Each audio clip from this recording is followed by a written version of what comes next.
పక్కకెళ్ళి మరి రహస్యంగా మాట్లాడుకోవడం కొంత ఆసక్తినైతే రేపుతోంది. ఏకాంతంగా మాట్లాడుకోవడం అయితే ఆసక్తిని రేపుతోంది. ఏం జరిగింది, ఏం మాట్లాడారు ఇద్దరు నేతలు, రాజకీయపరమైనటువంటి అంశాలు ఏం చర్చకు వచ్చాయి వీళ్ళిద్దరి మధ్య అనే విషయాలు మాత్రం ప్రస్తుతం ఒక రకమైనటువంటి ఉత్కంఠ రేపుతున్నాయి. ఆర్టీవీ స్క్రీన్పై మీరు ఎక్స్క్లూజివ్గా చూస్తున్నారు. కర్ణాటక ఉప ముఖ్యమంత్రి డీకే శివకుమార్, టీడీపీ అధినేత చంద్రబాబు నాయుడు ఇద్దరు కూడా బెంగళూరు ఎయిర్పోర్ట్లో అలా పక్కకు వెళ్ళి మాట్లాడుకోవడం ప్రస్తుతం ఒక రాజకీయ వర్గాల్లో ఆసక్తికర చర్చ అయితే సాగుతుంది. ఎస్, ఆ దృశ్యాలు మీరు చూస్తున్నారు. కేవలం ఆర్టీవీ స్క్రీన్పై మాత్రమే ఎక్స్క్లూజివ్గా చూస్తున్నారు. ఇద్దరు నేతలు మరి ఏం మాట్లాడుకున్నారు, జాతీయ రాజకీయాలపై మాట్లాడుకున్నారా లేదంటే ఇతరత్ర రాజకీయపరమైన అంశాలపై ఏం చర్చించారనే దాని గురించి ప్రస్తుతం అయితే ఆసక్తి రేగుతుంది. ఎస్, మా ప్రతినిధి రాజేష్ విజయవాడ నుంచి లైవ్లో జాయిన్ అవుతున్నారు. రాజేష్, చంద్రబాబు నాయుడు అలాగే డీకే శివకుమార్ ఇద్దరు కూడా బెంగళూరు ఎయిర్పోర్ట్లో పక్కకు వెళ్ళి మరి ఇద్దరు ఏకాంతంగా మాట్లాడుకున్న దృశ్యాలు మనం చూస్తున్నాం. ఆర్టీవీ స్క్రీన్పై ఎక్స్క్లూజివ్గా మనం అందించే ప్రయత్నం చేస్తున్నాం. ఈ ఇద్దరు నేతలు ఏ అంశాలపై బహుశా మాట్లాడుకుని ఉంటారు, ఏ అంశాలపై చర్చకు వచ్చే ఛాన్సెస్ ఉన్నాయి వీళ్ళ మధ్య? ఖచ్చితంగా ఇప్పుడున్నటువంటి సిచ్యువేషన్లో పొలిటికల్ సినారియో నడుస్తున్న నేపథ్యంలో, ఎన్నికల సీజన్ నడుస్తున్న నేపథ్యంలో ఖచ్చితంగా ఎన్నికల కోణంలోనే ఏదన్నా చర్చ జరిగి ఉంటుంది అనేది ప్రధానంగా మనకు అందుతున్న సమాచారం. ఎందుకంటే ఇండియా కూటమి ఆల్రెడీ ఫామ్ చేశారు. దేశంలో మోడీని గద్దె దింపాలని ఇండియా కూటమిని ఫామ్ చేసిన నేపథ్యంలో ఇండియా కూటమికి మొదటి నుంచి కూడా చంద్రబాబు నాయుడు కలవలేదు.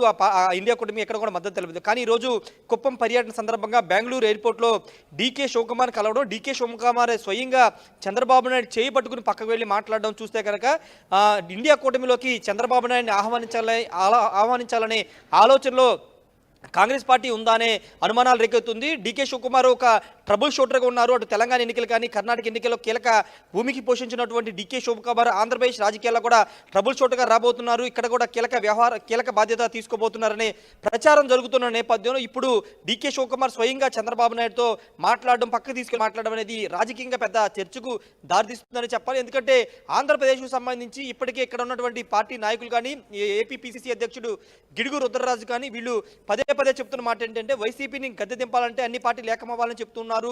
కానీ పొత్తుకు సంబంధించి ఇక్కడ టీడీపీ జనసేన పొత్తు పెట్టుకునే, కానీ మిగతా వామపక్ష పార్టీలు, కాంగ్రెస్ పార్టీలు ఇంకా ఆ కూటమికి పొత్తుకు సంబంధించి ఇంకా ఎలాంటి ప్రకటన చేయని నేపథ్యంలో ఇప్పుడు ఒకవేళ ఇండియా కూటమికి మద్దతు తెలపకుండానే ఆంధ్రప్రదేశ్లో కాంగ్రెస్ ఏమన్నా టీడీపీ జనసేన పొత్తు పెట్టుకుంటుందా అనే కోణంలో కూడా చర్చ జరుగుతున్న పరిస్థితి ఉంది. ఒక ఇండియా కూటమి కనుక మద్దతు ఇస్తే చాలా పరిణామాలు ఉంటాయి. 2018 ఎన్నికల్లో, 2019 ఎన్నికల్లో మనం చూసాం. తెలంగాణలో కాంగ్రెస్ పార్టీతో కలిసి అయినా తెలుగుదేశం పార్టీ పోటీ చేయడం, 2019 సార్వత్రిక ఎన్నికల్లో కూడా దేశం మొత్తం అనేక ప్రాంతాల్లో చంద్రబాబు నాయుడు కూడా రాహుల్ గాంధీతో కలిసి ఢిల్లీలో అక్కడ పర్యటించడం కానీ చాలా అన్ని పార్టీలు ఏకం చేయడంలో చంద్రబాబు నాయుడు కీలకంగా వివరించారు. తర్వాత తెలుగుదేశం పార్టీ ఘోర ఓటమి తర్వాత అటు కాంగ్రెస్ పార్టీ వైపు ఎక్కడ కూడా ఆయన చూడలేదు. ఇండియా కూటమి ఏర్పాటు సమయంలో కూడా చంద్రబాబు నాయుడు ఎక్కడ కూడా తన అభిప్రాయాన్ని కానీ ఎక్కడ కూడా మాట్లాడిన పరిస్థితి. ఇప్పుడు ఇండియా కూటమికి సంబంధించినటువంటి చర్చ రావడానికి డీకే శివకుమార్ పక్కకు తీసుకెళ్లి మాట్లాడడం ఒక అంశం అయితే, రెండోది నిన్న ఆంధ్రప్రదేశ్ కాంగ్రెస్ పార్టీ నేతలతో ఢిల్లీలో కాంగ్రెస్ పార్టీ అగ్రనేతలు మల్లికార్జున ఖర్గే, రాహుల్ గాంధీ మాట్లాడిన సందర్భంలో ఇండియా కూటమికి చంద్రబాబు మద్దతు ఇస్తే బాగుంటుందని ఒక డిస్కషన్ నిన్న మీటింగ్లో వచ్చినట్టు తెలుస్తుంది. ఆంధ్రప్రదేశ్ కాంగ్రెస్ పార్టీ నేతల వద్ద కూడా రాహుల్ గాంధీ అంశాన్ని ప్రస్తావించినట్టు తెలుస్తుంది. ఈ పరిణామాలన్నింటి చూస్తే కనుక ఖచ్చితంగా ఇండియా కూటమి చంద్రబాబు నాయుడు కోరుకుంటుంది. చంద్రబాబు నాయుడు దేశంలో సీనియర్ నాయకుడు కాబట్టి ఆయన మద్దతు ఉంటే బాగుంటుందని ఒక అభిప్రాయం ఆ పార్టీ నేతలు ఉందనేది మనం అర్థం చేసుకోవచ్చు. ఇంకొక ముఖ్యమైన విషయం ఏంటంటే, ఒకవేళ మొన్న షర్మిల కాంగ్రెస్ ఏపీ రాజకీయాల్లోకి ఎంట్రీ ఇవ్వబోతున్నట్టుగా ఈ మధ్య వార్తలు వస్తున్న నేపథ్యంలో కొంత ఆసక్తిని రేపుతుంది. షర్మిల వయా బెంగళూరు రాజకీయాలు చేస్తున్న నేపథ్యంలో మరి డీకే శివకుమార్ దీనికి సంబంధించి చంద్రబాబు డీకే మధ్య ఏదైనా రాజకీయపరమైన చర్చ కూడా, షర్మిల అంశానికి సంబంధించి ఏదైనా ఇష్యూ కూడా వాళ్ళ మధ్యలో చర్చకు వచ్చే ఛాన్స్ ఉందనుకోవచ్చు మనం? ఖచ్చితంగా ఉండే అవకాశం ఎక్కువ ఉంది. ఎందుకంటే దానికి బలాన్ని చేకూర్చే అంశం ఏంటంటే, మొన్న క్రిస్మస్ సందర్భంగా షర్మిల స్వయంగా చంద్రబాబు నాయుడికి, లోకేష్కి గిఫ్ట్లు పంపించడం, షర్మిల పేరుతో గిఫ్ట్లు పంపించడం మనం చూసాము. ఎప్పుడు జరగల, అంటే రాజకీయాల్లోకి షర్మిల రాకముందు జరగల, వచ్చిన తర్వాత కూడా ఎప్పుడు ఇలాంటి పరిణామం జరగల. కానీ మొన్న క్రిస్మస్కి స్వయంగా షర్మిల తన లెటర్ హెడ్తో తన పేరుతో లోకేష్కి, చంద్రబాబు నాయుడికి విషెస్ పంపుతూ గిఫ్ట్లు పంపించిన నేపథ్యం చూసాం. ఈ పరిణామాలన్నిటి కూడా కాంగ్రెస్ పార్టీ, తెలుగుదేశం పార్టీ మద్దతు కోరుకుంటుంది. ఇప్పుడు సింగిల్గా పోటీ చేసిన ఆంధ్రప్రదేశ్లో కాంగ్రెస్ పార్టీకి పెద్దగా ఓట్లు వచ్చే అవకాశం లేదు. షర్మిల వచ్చినా కానీ పెద్దగా ఓట్లు వచ్చే అవకాశం లేదు. కానీ వాళ్ళ టార్గెట్ 2029గా వాళ్ళు పెట్టుకున్నారు. కానీ ఇప్పుడు సింగిల్గా వెళ్ళడం కంటే ఏదో ఒక పార్టీతో ఇప్పుడు పొత్తు పెట్టుకున్నటువంటి టీడీపీ జనసేనతో కలిసి వెళ్ళడం ద్వారా కొంత షీట్ల షేరింగ్ కానీ లేకపోతే ఓట్ల షేరింగ్ కూడా వస్తుందనే అభిప్రాయంలో ఆ పార్టీ ఉన్నట్టు తెలుస్తుంది. అందులో భాగంగానే డీకే శివకుమార్ ఏమైనా పొత్తు అంశానికి ఆంధ్రప్రదేశ్లో కాంగ్రెస్ పార్టీతో పొత్తు అంశానికి ఏమైనా చర్చించారా లేదా నేరుగా ఇండియా కూటమిలోకి మద్దతు ఇవ్వాలని కోరారా అనే దానిపైన క్లారిటీ అయితే రావాల్సి ఉంది. అక్కడ అగ్రనేతలు కూడా తెలుగుదేశం పార్టీ మద్దతు ఉంటే బాగుంటుందని చెప్పిన నేపథ్యంలో ఇప్పుడు ఇక్కడ షర్మిల వ్యవహారానికి సంబంధించి కానీ లేకపోతే షర్మిల ఆంధ్రప్రదేశ్కి వస్తున్న నేపథ్యంలో ముందుగానే తెలుగుదేశం పార్టీ నేతలకి లోకేష్కి చంద్రబాబు నాయుడు గిఫ్ట్లు పంపడం ఈ పరిణామాలన్నిటికీ ఖచ్చితంగా తెలుగుదేశం కాంగ్రెస్ జతకట్టే అవకాశం ఉందనే చర్చ జరుగుతుంది. దానికి బలాన్ని చేకూరుస్తూ ఈరోజు డీకే శివకుమార్ కూడా పక్కకు తీసుకెళ్లి మాట్లాడడం కూడా జరిగిందని చెప్పాలి. ఏదేమైనప్పటికీ ప్రస్తుతం డీకే శివకుమార్ చంద్రబాబుతో మాట్లాడిన వీడియో అయితే రాజకీయంగా కొంత ప్రకంపనలు సృష్టిస్తుందని చెప్పాలి. ఎప్పుడో 2019తో తెగిపోయిన బంధం మరోసారి కలవబోతుందా?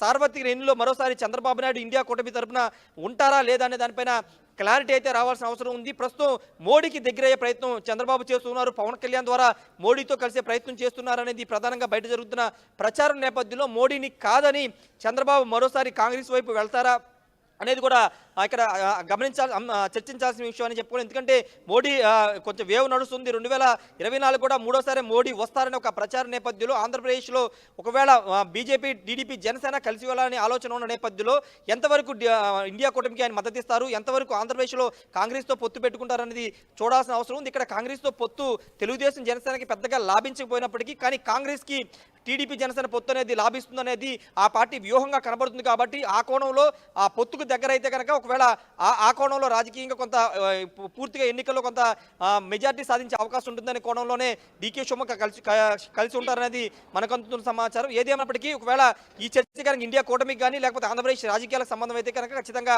రాబోయే రోజుల్లో కీలక పరిణామాలు ఆంధ్రప్రదేశ్ రాజకీయాల్లో జరిగే అవకాశం ఉంది. ఒకవేళ షర్మిల కనుక ఖచ్చితంగా ఆంధ్రప్రదేశ్లో వస్తే కనుక తెలుగుదేశం పార్టీతో పొత్తు పెట్టిన అవకాశమే ఎక్కువగా కనబడుతుంది. రామ్దాస్. రైట్ రాజేష్, నిజంగా ఆ విజువల్స్ చూస్తే కనుక చంద్రబాబు నాయుడిని డీకే శివకుమార్ సెక్యూరిటీని పక్కకు తప్పించి మరి అటువైపు తీసుకెళ్లి ఏకాంతంగా మాట్లాడుతున్న దృశ్యాలను చూస్తే ఏదో విషయం ఖచ్చితంగా ఉంది, ఏదో మర్మం ఉందనే విషయం అయితే చాలా క్లియర్గా అర్థమవుతుంది. ఎందుకంటే మామూలుగా ఎదురుపడితే కుశలంగా ప్రశ్నలు వేసుకుంటారు, లేదంటే మంచి చెడు మాట్లాడతారు. కానీ పక్కకు తీసుకెళ్లి చంద్రబాబుతో ఖచ్చితంగా రాజకీయపరమైన అంశాలు డిస్కస్ చేసినట్టుగా మనకు చాలా క్లియర్గా అర్థమవుతుంది. అది పక్కకు తీసుకెళ్లి మాట్లాడడం మరి చూస్తుంటే ఖచ్చితంగా రాజకీయపరమైనటువంటి చర్చ సాగినట్టుగానే మనకు క్లియర్గా అర్థమవుతుంది. సో ఎలాంటి చర్చ సాగుతుంది ఏపీలో? డీకే అలాగే చంద్రబాబు నాయుడు సిబిఎన్ ఇద్దరు కూడా పక్కకెళ్ళి మాట్లాడుకోవడం, ఏకాంతంగా మాట్లాడుకోవడానికి సంబంధించి ఏపీ రాజకీయాల్లో ఎలాంటి చర్చ సాగే అవకాశాలు కనిపిస్తున్నాయి? చర్చ జరగడానికి ప్రజల్లో ఆ చర్చ రావడానికి కారణం ఏంటంటే చంద్రబాబు నాయుడు ఒక పార్టీ అధ్యక్షుడు, డీకే శివకుమార్ కూడా ఒక డిప్యూటీ సీఎంగా ఉన్నారు. రెండోది ఆంధ్రప్రదేశ్కి సంబంధించినటువంటి రాజకీయాల్లో ఆయనకి రాబోతున్నారు. తెలంగాణలో, కర్ణాటకలో అయిపోయింది, తెలంగాణ అయిపోయింది. నెక్స్ట్ ఆంధ్రప్రదేశ్ మీద కాంగ్రెస్ సౌత్ దక్షిణాదిలో ఆంధ్రప్రదేశ్ రాజకీయాల్లో ఫోకస్ పెట్టాలని కాంగ్రెస్ అగ్రనాయకత్వం భావిస్తుంది. ఇక్కడ డీకే శివకుమార్ని ఖచ్చితంగా ఉపయోగించుకోవాలని భావిస్తుంది. ఇప్పటికే మాణిక్యం ఠాకూర్ని ఇన్ఛార్జిగా కూడా ప్రకటించిన నేపథ్యంలో ఇప్పుడు డీకే శివకుమార్ కొంత ట్రబుల్ షూటర్గా ఉంటారు కాబట్టి ఆయన్ని ముందు వెనక నుండి నడిపించాలని భావిస్తున్న నేపథ్యంలో ఇప్పుడు చంద్రబాబు నాయుడుతో ఆదిస్గానే కలిసి మాట్లాడదాం, కూర్చుందామని ఏమన్నా ఆయన కోరారా, సమయం కావాలని ఏమన్నా కోరారా, దానికి సంబంధించి కూడా ఒక క్లారిటీ అయితే రావాల్సి ఉంది. ఒక ఇద్దరు కూడా పొలిటికల్గా అంటే దేశ రాజకీయాల్లో ఇద్దరు కూడా కొంత పొలిటికల్గా పేరున్న వ్యక్తులు కావడంతో ఇద్దరు కలిస్తే ఖచ్చితంగా రాజకీయాలు చర్చించుకుంటారు. అది కేవలం ఆంధ్రప్రదేశ్ రాజకీయాల వరకే పరిమితం అయిందా, లేకపోతే ఇండియా కూటమి వరకు ఆ చర్చ అనేది లేకపోతే వాళ్ళ డిస్కషన్ అనేది జరిగిందనేది ఇప్పుడు తెలియాల్సిన అవసరం ఉంది. ఒకవేళ ఇండియా కూటమికి అయితే చంద్రబాబు వెళ్లే అవకాశం అనేది లేదనే చెప్పాలి. ఎందుకంటే ఇప్పుడు ఆల్రెడీ బీజేపీ వైపు టీడీపీ చూస్తున్న నేపథ్యంలో జనసేనకి టీడీపీకి బీజేపీ పొత్తు ఉంటే ఇంకా ఖచ్చితంగా గెలుస్తామనే ధీమా ఆ పార్టీ నేతల్లో కూడా ఉంది. కాబట్టి ఒకవేళ బీజేపీ వైపు వెళ్తే అప్పుడు ఆంధ్రప్రదేశ్లో కాంగ్రెస్తో కలిసే అవకాశం అయితే లేదని చెప్పాలి. ఈ కోణంలో ఏమైనా చర్చ జరిగింది అనేది కూడా చూడాల్సిన అవసరం అయితే కనబడుతుంది.